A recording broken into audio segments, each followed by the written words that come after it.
नमस्कार, सार्वमंथन न्यूज महाराष्ट्रमध्ये आपलं स्वागत. पाहुयात आजची सविस्तर बातमी. मुक्ताईनगरसह मतदारसंघात अलीकडच्या वर्षामध्ये मोठ्या प्रमाणात गुंडगिरी वाढली असून याला स्थानिक लोकप्रतिनिधींचा आश्रय असल्याचा आरोप आमदार एकनाथराव खडसे यांनी केलाय. तर मुलींच्या छेडखाणीचा मुद्दा हा केवळ माझ्या घरचा नसून व्यापक असल्याचेही ते म्हणाले. पहा याबाबत नाथाभाऊ नेमके काय म्हणाले ते. या ठिकाणी केंद्रीय मंत्री रक्षा खडसे यांच्या मुलीसह अन्य मुलींची काही छेड काढण्याचा प्रकार जो आहे समोर आलेला आहे. काय नेमकी घटना आहे? घडलेला प्रकार हा अत्यंत दुर्दैवी आहे. या ठिकाणी ज्यांनी छेडखानी केली आहे ते निव्वळ टवाळखोर नाही तर ते गुंड आहेत. त्यांच्या विरुद्ध आधीसुद्धा काही गुन्हे दाखल आहे. ह्या मुली ज्यावेळेस यात्रेमध्ये होत्या त्यावेळेस एक पोलीस तिथे हजर होता. त्या पोलिसांनी त्या गुंडांना अडवण्याचा प्रयत्न केला, परंतु या गुंडांनी पोलिसांनाच मारहाण केली, त्याला शिवीगाळ केली. त्या पोलिसांनी 353 त्यांच्यावर दाखलही केलेला आहे. पण हा एक प्रश्न निव्वळ माझ्या घरामध्ये घडला असा नाही आहे. हा एक सामाजिक प्रश्न आहे आणि महाराष्ट्रामध्ये अशा स्वरूपाच्या अनेक घटना घडत आहेत. अनेक घटनांची नोंद होत नाही किंवा महिला या ठिकाणी तक्रार करायला पुढे येत नाही आणि तक्रार न झाल्यामुळे असे प्रकरण उघडकीस येत नाही. या ठिकाणी हा जो प्रकार घडला या संदर्भामध्ये रक्षाताईंची मुलगी ही स्वतः तक्रार करायला पुढे आली हे फार मोठं आहे. नाहीतर मुली सहसा तक्रार करायला पुढे येत नाही. पण या विषयाच्या संदर्भामध्ये मुक्ताईनगर परिसरामध्ये जे गुंडगर्दी वाढलेली आहे किंवा या मतदारसंघात वाढलेली आहे हे अलीकडे या 3-4 वर्षामध्येच वाढलेली गुंडागर्दी आहे. यामध्ये महाराष्ट्राच्या विधान परिषदेमध्ये स्वतः खूप वेळा बोललेलो आहे, आक्रमकपणे मांडलेलं आहे. सरकारला मी म्हटलं की तुम्ही काय बांगड्या घातल्यात काय थांबवायला, इथपर्यंत मी बोललेलो आहे. परंतु त्याचा फारसा परिणाम याच्यावर होत नाही, कारण ह्या सर्व गुंडांना या ठिकाणी स्थानिक लोकप्रतिनिधी आणि राजकारण्यांचं संरक्षण मिळत आहे. या ठिकाणी मागच्याही कालखंडामध्ये 2-3 वर्षापासून मी पाहतो आहे, अलीकडचा विषय जरी सोडला तरी माननीय मुख्यमंत्री कार्यालयामधनं पोलिसांना फोन यायचे की या संदर्भामध्ये या गुंडांना संरक्षण देण्याच्या संदर्भामध्ये, असं मला स्वतः पोलीस सांगायचे. असं असेल तर ते दुर्दैवी आहे.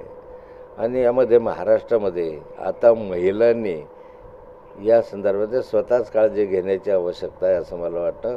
पोलिसांवर फार विश्वास राहिला नाही, पोलीस यंत्रणेचा धाक राहिला नाही, अशी आजची स्थिती आहे. या ठिकाणी पोलीस अधिक कठोरपणे कारवाई करतील अशी माझी अपेक्षा आहे. हा निव्वळ माझ्या मुलीचा प्रश्न नाही, तर हा एक सामाजिक प्रश्न आहे. त्या दृष्टिकोनातून या प्रश्नाकडे पाहिलं पाहिजे. हो, पोलीस स्टेशनमध्ये जर बघितलं तर रक्षाताईंची कन्यासह अनेक मुलींनी त्या ठिकाणी त्या मुलांविषयी तक्रार दाखल केलेली आहे, तक्रार सांगितलेली आहे. आणि ही घटना घडलेली आहे की जो गार्ड गेलेला होता त्या गार्डची कॉलर देखील तिथं पकडण्यात आलेली आहे. कुठंतरी पोलिसांचा धाक संपला असं वाटतं. आणि काय आहे, अलीकडे या शहरामध्ये शाळा सुटली की त्या शाळा सुटल्यानंतर हे गावगुंड त्या ठिकाणी मुलींची छेडखानी काढतात. असे प्रकार वारंवार घडतात. पोलीस स्टेशनला या संदर्भामध्ये तक्रारी पहिले केल्या, तोंडी केल्या आहे. पोलीस म्हणतात आमच्याकडे लेखी तक्रार द्या. आता शाळेमधल्या मुली लेखी तक्रार द्यायला घाबरतात, पण पोलीस बऱ्याचदा येतातही. पण जो पोलीस यंत्रणेचा धाक राहिला नाही आणि अवैध धंद्यांमध्येही बरेचसे पोलीस अडकलेले आहे. काही गोष्टी त्यामधल्याही आहे. काही गोष्टी या ठिकाणी या गुंडांवर तक्रार केल्यानंतर कारवाई होत नाही. त्यामुळे काय करायचं तक्रार करून, अशी पण मानसिकता होते. मला वाटतं की या संपूर्ण प्रश्नाच्या संदर्भामध्ये राज्य सरकारने एक कठोर भूमिका घेतली पाहिजे, किमान महिलांच्या संदर्भामध्ये घेतली पाहिजे.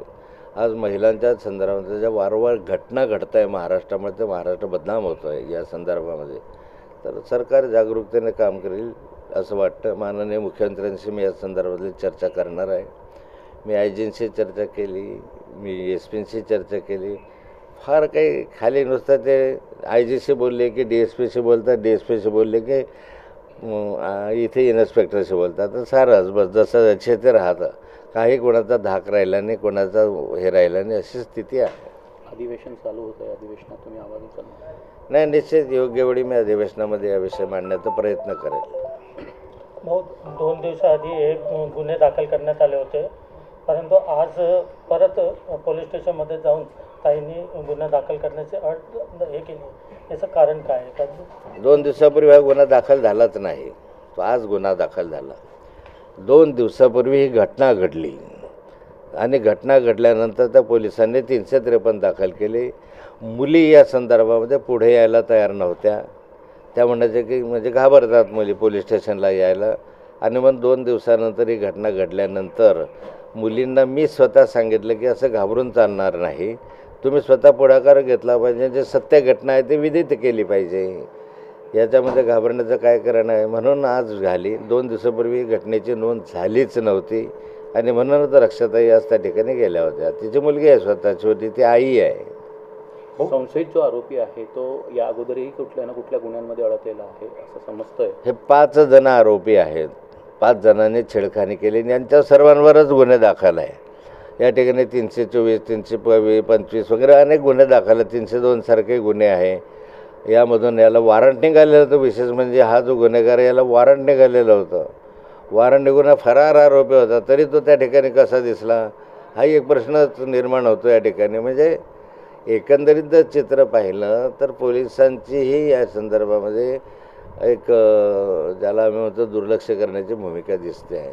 खरं तर केंद्रीय मंत्र्यांचीच मुलगी सुरक्षित नाही, त्यामुळे राज्यातील महिला सुरक्षेचा प्रश्न जो आहे हा ऐरणीवर आल्याचं पाहायला मिळते. विरोधकांकडून देखील आता यावर टीका केली जाते. निश्चित या ठिकाणी हा प्रश्न सर्वसामान्य माणसाच्या मनामध्ये निर्माण होतो की जर केंद्रीय मंत्र्यांच्या मुलींच्या संदर्भात एवढं धाडस कोणी करत असेल तर सर्वसामान्य मुलींचं काय. एकंदरीत यामध्ये चर्चा करण्याची आवश्यकता आहे. महिला धोरणाच्या संदर्भात चर्चा करण्याची आवश्यकता आहे. महिलांच्या संरक्षणासाठी काही वेगवेगळे उपाय योजण्याची आवश्यकता आहे. सरकारनं ही घटना लक्षात घेता मला वाटतं की अधिक गंभीरतेनं या संदर्भात कारवाई करावी. सार्वमंथन न्यूज महाराष्ट्राला लाईक करा, शेअर करा, सबस्क्राईब करा.